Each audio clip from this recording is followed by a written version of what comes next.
Maintenant, vous allez passer plutôt sur une autre case de combattant qui est beaucoup plus armurée, beaucoup plus prestigieuse, tant dans son équipement que dans son esprit, que sont Chevalier. les chevaliers. Alors, en l'occurrence, ce n'est pas un chevalier à qui appartient cette armure, mais un écuyer. Comme je l'expliquais à certaines personnes, le terme écuyer n'est plus, à la fin du Moyen-Âge, celui qui désigne la personne qui vient aider le chevalier à mettre son armure. L'écuyer devient en fait comment dire, un hommage un peu distinctif, puisque après, c'est simplement des valets qui aident les chevaliers à s'équiper. Ce ne sera plus des gens qui mettront l'armure à leur cousin, ce sera des gens de la petite noblesse, d'accord, mais qui néanmoins seront combattants et qui pourraient recevoir ce type d'écuyer si jamais ils en ont les capacités, si jamais ils arrivent à se démarquer au combat. Et si jamais ils se démarquent encore plus, ils peuvent prétendre à un adoubement, c'est-à-dire à être chevalier. Donc pour cet équipement, on va procéder de cette manière, c'est-à-dire que je vais être équipé par ici mon valet, Jacquemart, qui va m'aider à mettre toutes ces pièces, cet exosquelette d'acier. Et moi, je vais commenter en direct tout ce que je vais pouvoir porter et la fonction de chacun de ces éléments. Donc là, tel que je suis habillé, c'est comme ça que déjà on commence. Donc j'ai des chaussures, vous voyez, avec des lacets au bout, qui s'appellent des chaussures à armer, sur lesquelles je vais attacher des protections de pied. Je vais avoir ensuite mes chausses en laine.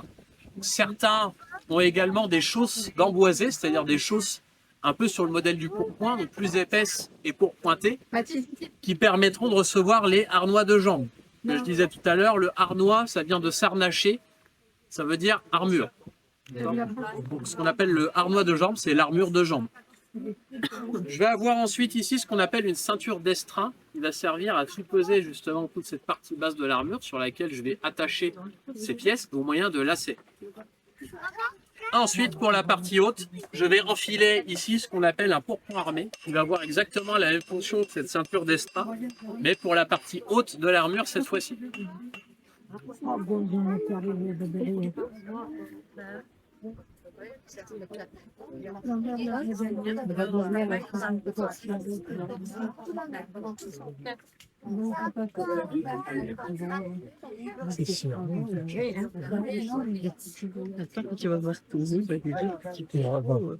Donc on appelle ça un pourpoint parce que vous voyez sur les manches, on voit toutes ces lignes qu'on peut à peu près distinguer, qui montrent qu'en fait il y a pas mal de coutures et que ces coutures en fait traversent toutes les épaisseurs du tissu. C'est ce qu'on appelle le pourpointage. C'est un vêtement rembourré, beaucoup plus résistant qu'un vêtement en laine, sur lequel je vais pouvoir attacher toutes les différentes pièces de l'armure. Alors pourquoi il y a un petit matelassage à votre avis sur ce vêtement? Parce que l'armure en soi ça protège des coups. Pourquoi à votre avis je vais avoir un vêtement molletonné en dessous? Comment? Parce que ça fait mal. C'est-à-dire bien, déjà effectivement je pensais que vous alliez me donner la deuxième en premier. Effectivement, la première utilité de ce genre de vêtements, ça va être pour supporter le contact de l'acier avec la peau. Parce que vous êtes d'accord, quand on porte des lames d'acier directement à même sa peau ou à travers une simple chemise, ça peut être très désagréable, surtout au contact des os. Et la deuxième fonction? La température, non? Un côté molletonné justement, matelassé. Exactement, pour amortir. Exactement, voilà, pour amortir les coups. Puisqu'une armure, en fait, certes, vous allez avoir une très bonne protection en termes d'estoc, c'est-à-dire le fait d'être pointé, d'être piqué. Une très bonne protection également contre tout ce qui va être tranchant, puisque les armes tranchantes ne passeront pas. Par contre, pour tout ce qui est armes contondantes, les masses, les plombés, qui sont en fait des genres de marteaux à deux mains de l'époque, et si onde de choc, vous allez les recevoir sous l'armure. Même si l'armure n'est pas déformée, vous, en dessous, vous allez avoir à subir des traumatismes assez importants. C'est la raison pour laquelle, la deuxième raison pour laquelle on va avoir ce genre de matelassage en dessous. Là, on vient de mettre ce qu'on a appelé les solerets. Les solerets, c'est les chaussures d'acier, c'est ce que j'ai là. D'accord? Vous voyez, il y a une superposition de lames. Et en fait, cette superposition permet à mon pied de pouvoir réaliser son mouvement naturel. voyez. Donc ce sera toujours le même système quasiment, ce sera toujours pour une articulation simple, que j'appelle une articulation simple, c'est une articulation comme le coude ou le genou, il ne peut aller que dans un sens. D'accord. Vous aurez toujours ce système de superposition de lames qui glissent les uns sur les autres avec le moyen des rivets. Les rivets, c'est les petits ronds en acier que vous voyez. C'est ce qui solidarise les lames les unes sur les autres. À votre avis, à quoi va servir le petit crochet que j'ai au bout là, du pied? C'est pas pour mettre un coup de pied. Hein. Allez faire Je vous le dis tout de suite, si vous aviez pensé, c'est mort. C'est pas ça. Pour les chevaux, Pour les chevaux, c'est-à-dire, il y a un rapport avec les chevaux. Ouais. Pour les étriers. les blocages pour les chevaux, là, pour les pieds. Les blocages, c'est-à-dire. Mais je ne connais pas le nom précis. Pour les étriers. Très bien, bravo. C'est la première fois qu'il y a quelqu'un qui me donne la réponse directement. Effectivement, le but d'avoir ce crochet, vous avez vu qu'il pointe vers le bas, ça va être pour éviter de perdre mon étrier.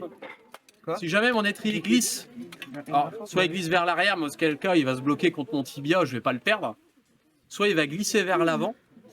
Et dans ce cas-là, cette partie-là me sera très utile, puisque je vais pouvoir rappeler mon étrier vers l'arrière, simplement en inclinant mon pied vers le bas. C'est un rappel pour l'étrier. Parce que si jamais vous perdez vos étriers, le principal risque pour le cavalier, c'est d'être désarçonné. La jambe d'un seul tenant. Certains, on va d'abord mettre la grève, donc cette partie-là, celle qui protège le tibia et le mollet, puis ensuite le reste. Sur la mienne, tout est d'un seul tenant. Ça permet de gagner un peu de temps et de s'assurer que j'ai pas de défaut au niveau de l'armure.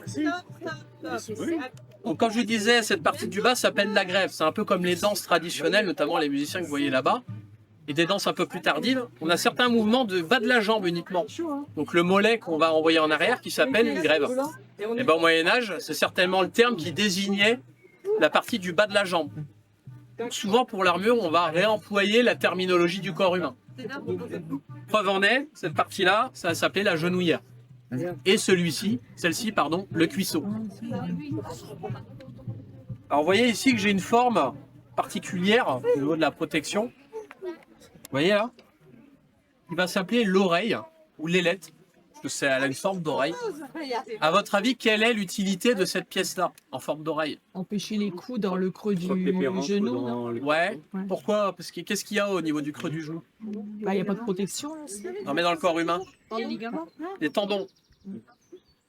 Les ligaments passent dans l'articulation, les tendons sont à l'arrière. Les tendons, à quoi servent-ils? Ils servent à fixer le muscle sur l'os. Donc si jamais le tendon est coupé, C'est fini. eh ben, vous aurez beau être super musclé, hyper costaud, hyper entraîné, eh ben, la jambe elle est inopérante. Qui dit jambe inopérante dit fin de combat. Vous ne pouvez plus vous déplacer. Et donc si vous ne pouvez plus vous déplacer, c'est le risque d'être capturé. Alors, justement, on va y venir. Je vais vous montrer que en fait, que toute cette armure en fait est faite à mes mesures. Elle n'est pas faite pour me gêner, contrairement à ce qu'on peut croire. Et que donc en fait le fait de voir un chevalier qui tombe par terre, qui n'est pas capable de se relever, ça tient plus du mythe que de la réalité.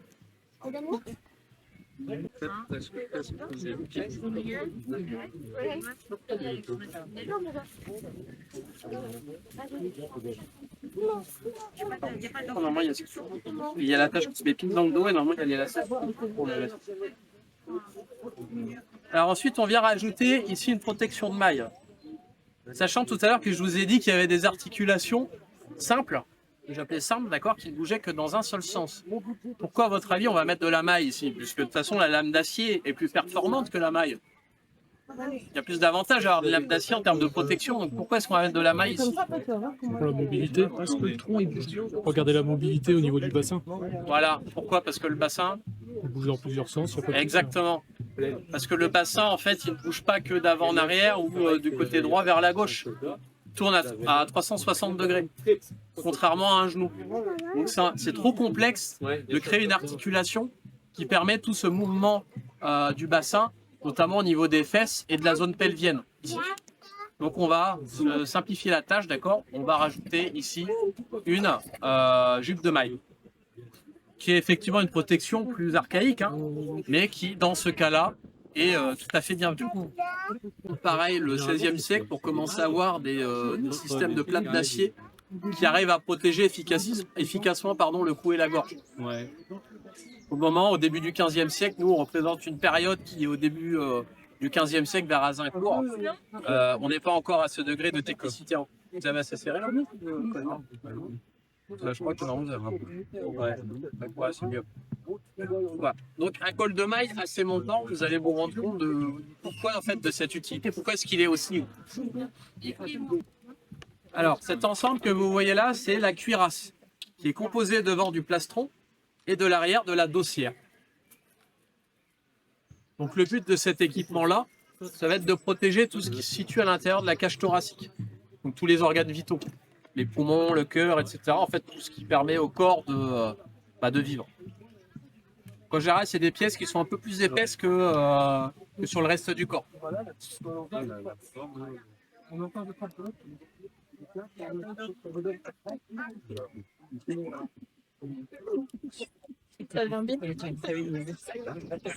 Oui, c'est cintré. Pas prendre de poids. Alors, d'ailleurs, vous voyez, hein, si c'est cintré, ça veut dire que les armures sont faites sur mesure. Exactement. C'est-à-dire qu'on a, là encore, ça vous prouve qu'on a le souci du confort. C'est pas du tout une boîte de conserve trop grande pour un homme, d'accord? C'est vraiment fait selon la morphologie du corps. Vous voyez, j'ai pas les bras comme ça. Là, je peux me mouvoir comme si je n'avais rien. D'accord? On est assez, exigeant là-dessus, notamment à cette époque, puisque, je vous allez le voir après, le but c'est de ne pas se faire capturer, de ne pas se faire avoir. Donc on va enchaîner avec la suite de la prochaine. Donc là, ces boucles-là, je reviendrai plus tard, vous comprendrez le pourquoi. Souvent on me pose la question, mais ça sert à quoi ces trucs-là? Ne vous inquiétez pas, vous allez voir. Ce qui se faisait traditionnellement à l'époque, c'est que les soldats qui sont parés d'un noble assez riche, on le revendait à leur propre seigneur, c'est-à-dire à leur suzerain, à un prix pas très cher, mais néanmoins suffisant pour eux pour bien s'en tirer. Ce qui faisait qu'à la fin, au final, les seuls qui faisaient vivre les nobles chez eux, c'était les nobles eux-mêmes. Les nobles de la faction ennemie, la faction adverse. Donc il n'était pas rare que les chevaliers, les seigneurs qui étaient capturés, mènent à nouveau une vie de château, mais dans une prison dorée. Par exemple, en Angleterre, lorsqu'il y a eu lieu les différentes défaites françaises, notamment à Poitiers, par exemple, un peu sur le même type, on va dire, d'échec que Crécy, hein, qui n'est pas très loin d'ici. Le roi de France avait été capturé. Il a été ramené en Angleterre, revendu donc au roi d'Angleterre, puisque un simple paysan, un simple soldat, ne peut pas entretenir un roi, hein, c'est impossible. Déjà rien qu'un noble, c'est compliqué. Et donc ce roi-là, au même titre que d'autres seigneurs, vivait donc une nouvelle vie de château, mais en captivité officiellement. C'est-à-dire qu'il participait à des banquets, il participait à des parties de chasse, voire même certains nobles participaient parfois à des tournois, avaient des valets à leur disposition, voire même certains soldats pour assurer leur sécurité. Vous voyez ? Donc on est loin encore de l'idée, selon laquelle le Moyen-Âge était sombre, barbare, etc. On nous parlait de la Bastille où les gens étaient jetés dans des oubliettes. D'accord ? L'oubliette, le terme est plutôt bien trouvé puisqu'il faut l'oublier, ce terme-là. D'accord ? C'est faux. Effectivement, dans les châteaux, on retrouve ces espèces de sous-bassements dans les, dans les tréfonds des fondations. Mais c'était toujours en fait des chambres un peu froides dans lesquelles on descendait des vivres. En cas de besoin, on faisait descendre avec une poulie et une corde. Donc absolument pas des oubliettes. Non, les prisonniers étaient bien traités. Il y avait encore un sens de l'honneur. Et les nobles vivaient, on va dire, avec tout le confort qui était dû à leur rang. Alors, parler de sens de l'honneur, des fois ça pouvait aller très loin. Je parlais tout à l'heure du roi de France qui avait des prisonniers à Poitiers. Sachez que lorsqu'il était en captivité là-bas en Angleterre, il avait un besoin urgent de régler des affaires en France, des affaires d'ordre privé, familial. Tant et si bien que le roi d'Angleterre lui a permis de rentrer en France, toujours en étant officiellement prisonnier, pour régler justement ses soucis. En contrepartie, en garantie, il a demandé à son fils de se porter garant, c'est-à-dire se porter otage en Angleterre à sa place. Le fils en a profité pour s'évader. Il s'était dit que c'était un coup d'éclat, hein, comme ça, le roi d'Angleterre ne les détenait plus. Et devant ça, le roi de France est retourné volontairement en Angleterre pour dire non, mon fils effectivement vous a eu, mais mon sens de l'honneur m'oblige à faire play, m'oblige en fait à me reporter prisonnier. Donc le sens de l'honneur va au-delà de l'aspect pratique des guerres qu'on connaît aujourd'hui. Aujourd'hui, peu importe le grade, peu importe l'endroit, toute cible ennemie est à abattre, ce qui n'est pas le cas à l'époque. Voilà. Donc là encore, on peut nuancer notre vision sur un Moyen-Âge barbare, noir, où tout le monde, on va dire, se trucide joyeusement à coups d'armes blanches. Je parlais à la base de la ceinture de noblesse. Alors, à quoi elle sert? Pourquoi est-ce qu'on met autant d'argent dedans? Ben, simplement pour la raison que je viens de vous expliquer. C'est-à-dire que quand un soldat n'avait pas les moyens d'entretenir un chevalier, il était content de recevoir cette ceinture de la part de son captif. Puisqu'on mettait tellement d'argent dans cette ceinture que, en fait, il n'était pas nécessaire de demander une rançon. Et surtout parce qu'en tant que soldat, on préfère récupérer une ceinture qui est un objet, qui n'a pas besoin d'être entretenu, qui n'a pas de risque de mourir, perdre toute sa valeur, qui suffit simplement de revendre pour s'acheter probablement une belle retraite pour les décennies à venir. Donc le fait d'avoir cette ceinture de noblesse, c'est la garantie de pouvoir être libéré sur le champ. Un chevalier qui était capturé sur le champ de bataille, pour lequel on demandait rançon, n'avait qu'à retirer cette ceinture, l'offrir à son geôlier, et en échange, il était libéré sur le champ. Ça arrangeait également le geôlier, puisque, comme je le disais tout à l'heure, il est obligé de revendre le chevalier à son suzerain pour un prix nettement inférieur à ce qu'il vaut vraiment. Donc là, il a gagné le gros lot. Et en même temps, le chevalier lui est également arrangé, puisqu'il peut rentrer directement chez lui pour suivre à nouveau le cours de sa vie et gérer ses affaires. On va finir avec la dernière protection, donc le casque.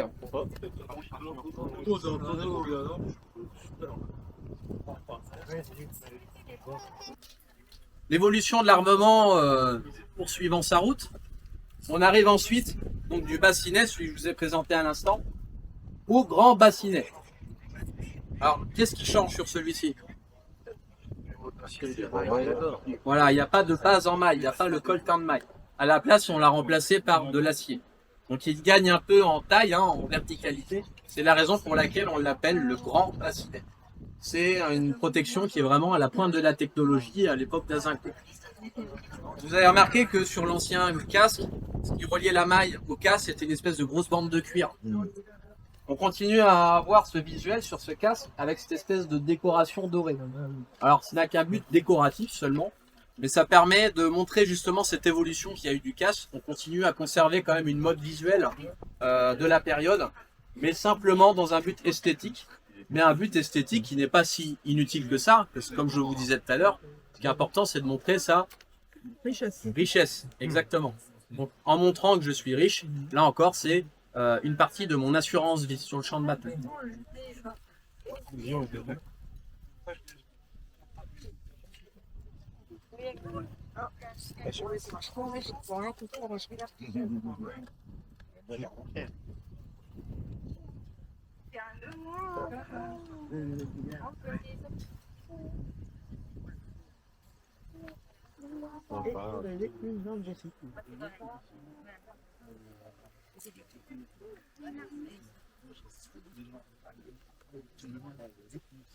C'est bon?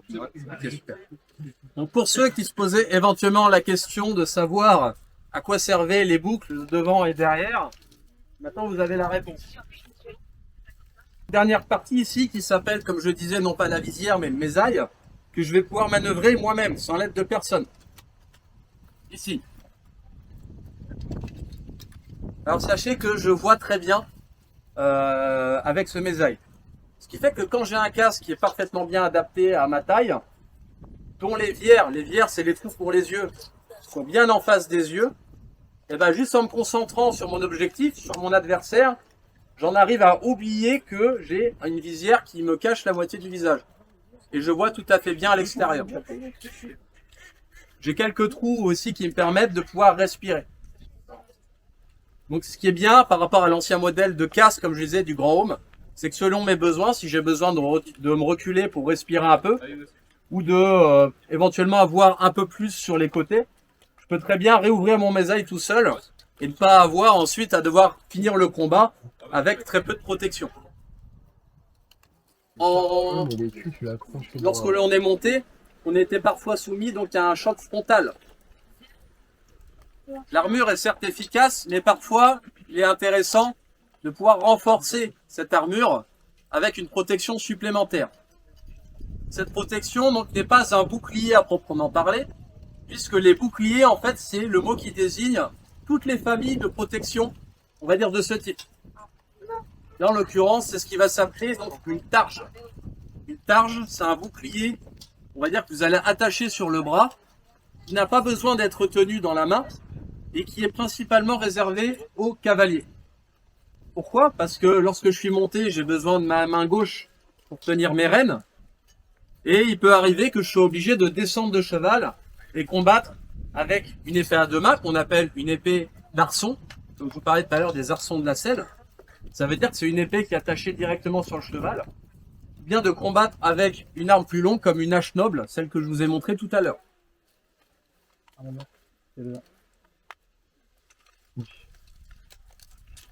L'avantage de ce type de bouclier, c'est que comme je disais, une fois que je suis descendu, eh ben, je peux parfaitement utiliser une arme à deux mains sans être gêné.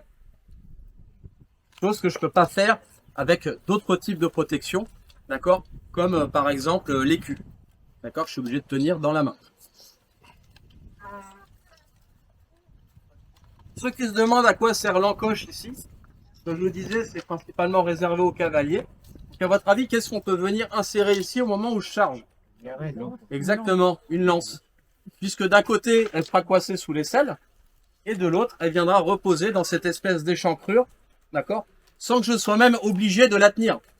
C'est-à-dire que juste avec le contrepoids, l'armure, enfin la lance, pardon, restera parfaitement à l'horizontale, de manière à ne pas gâcher trop d'énergie au moment de la charge.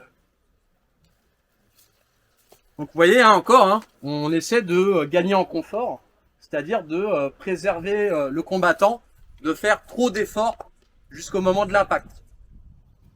Je vais vous présenter maintenant les deux armes hein, qui sont typiquement représentatives, on va dire, de l'état de noble que je suis, de chevalier, qui est déjà, comme tout le monde la connaît, hein, l'épée, d'accord. Épée comme celle-ci qui est tout à fait tranchante et effilée, un vrai rasoir. L'avantage, c'est qu'on peut vous présenter des armes qui sont visuellement les mêmes qu'à l'époque. L'épée est à double tranchant, c'est-à-dire que peu importe le sens dans lequel on la tient, on aura toujours un côté pour pouvoir frapper. Elle est composée également ici de ce qu'on appelle une garde, le T que vous voyez là, et d'un pommeau qui va venir parfaire la protection du gantelet. Vous vous rappelez tout à l'heure quand je tenais le poing fermé, je disais qu'il y avait un côté, on va dire, vulnérable en dessous et un autre au-dessus. Et grâce à la garde sur le dessus, je vais être protégé, et grâce au pommeau également. Donc, si je garde le poing fermé sur l'épée, ma main est invulnérable. Donc c'est très intéressant. Sur une épée de chevalier, on va rajouter, comme d'habitude, un peu de décoration, voire même des fois certains éléments qui montrent à qui elle appartient, qui est son propriétaire légitime. C'est la raison pour laquelle que j'ai fait rajouter des armoiries de ma famille sur son pommeau. Elle n'appartient qu'à moi. C'est une arme qui m'a été décernée, qui représente aussi mon statut noble. Hein. Donc c'est une arme que je chéris tout particulièrement. Une fois au sol, on a plutôt intérêt à avoir un autre type d'arme que l'épée, qui va s'appeler celle que je vous ai présentée tout à l'heure, mais que je n'ai pas décrite, qu'on appelle la hache noble. Cette arme-là, elle est vraiment pratique puisqu'elle a 3 utilisations pour 3 types de combattants différents. Donc j'ai parlé de hache noble, donc forcément il y a un fer de hache ici, qui avec son tranchant va permettre de venir couper un adversaire peu protégé notamment par des vêtements en tissu seulement. On va avoir ici une pointe à section carrée. Regardez, hein, elle n'est pas plate comme l'épée. Hein. Vous voyez qu'elle a 4 facettes. Cette pique montée sur un manche de quasiment 1,60 m de long va permettre d'avoir assez de force pour venir rentrer dans un anneau de corde de maille, exercer une pression sur 4 côtés d'un anneau circulaire, donc ça veut dire 4 fois plus puissante, venir casser les rivets et passer à l'intérieur sur toute sa longueur, donc sur à peu près 25 cm. Un coup dans la cage thoracique, la transperce d'environ 25 cm, ça fait des dégâts. Enfin, pour le troisième type de combattant, en premier on a dit celui avec un tissu, le deuxième avec la cotte de maille, le troisième pour un combattant avec une armure. Mettons que ce soit un chevalier, par exemple. Je vais venir frapper avec le côté marteau, notamment au niveau des articulations, ici. Pourquoi? Car, comme je vous l'ai expliqué, pour la toute première partie de l'armure, tout à l'heure, quand on a parlé des solerets, les articulations sont faites grâce à une succession de lames qui se glissent les unes sur les autres de manière tout à fait rectiligne. Le fait de fausser ces différentes lames d'acier, c'est-à-dire de les déformer, va complètement bloquer l'articulation et donc, immobiliser le combattant. Donc c'est quelque chose que je vais utiliser notamment sur les autres nobles pour les neutraliser et éviter de les tuer. Sur les soldats, on va dire qu'ils n'auraient que leur tête de visible. Vous allez voir qu'ils manipulent souvent des grands pavois, sont des grands boucliers comme vous allez voir tout à l'heure. Parfois ces soldats-là n'ont que la tête de vulnérable, mais souvent ils portent un casque. Je vais m'en servir pour venir les assommer directement sur le sommet de la tête. Voilà. Donc c'est une arme vraiment, on va dire, polyvalente, qui est utile face à tout type de combattant. C'est la raison pour laquelle ces nobles en armure l'utilisent, puisqu'en plus, comme je vous le montrais tout à l'heure, la deuxième main est tout à fait disponible pour pouvoir la manœuvrer. Voilà pour le tour de l'armure complète pour le chevalier. Je vais demander au sire de Ken et de Lumière de se lever, d'approcher.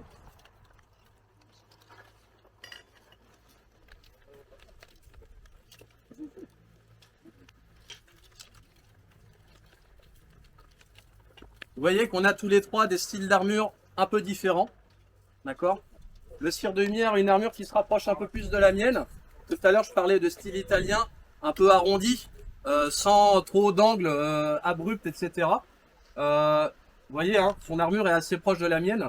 Il a simplement rajouté, lui ici, des rouelles d'aisselle qui permettront de protéger les coups qui viennent ici directement le planter là au niveau de la maille, puisque c'est un défaut de l'armure.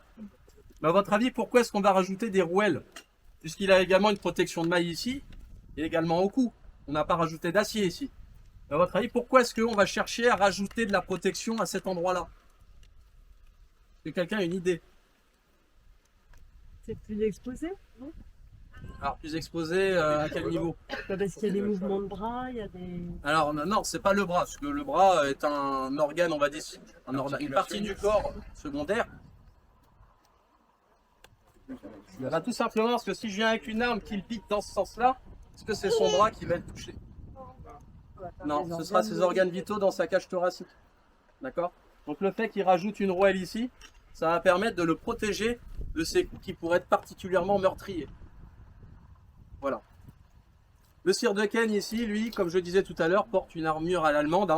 Donc là, vous pouvez vraiment vous rendre compte de la différence de style qu'il y a entre les deux.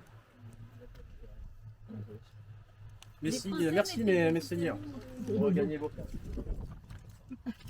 Alors, sauf le sire de Ken. Alors tout à l'heure, je parlais de mobilité en armure. Le sire de Ken est un fervent adepte du sport en armure d'acier. Donc il va vous permettre de vous sensibiliser sur le fait que l'armure est un vrai poids à porter, qu'elle ne permet pas au chevalier de se relever lorsqu'il est tombé au sol, etc., etc.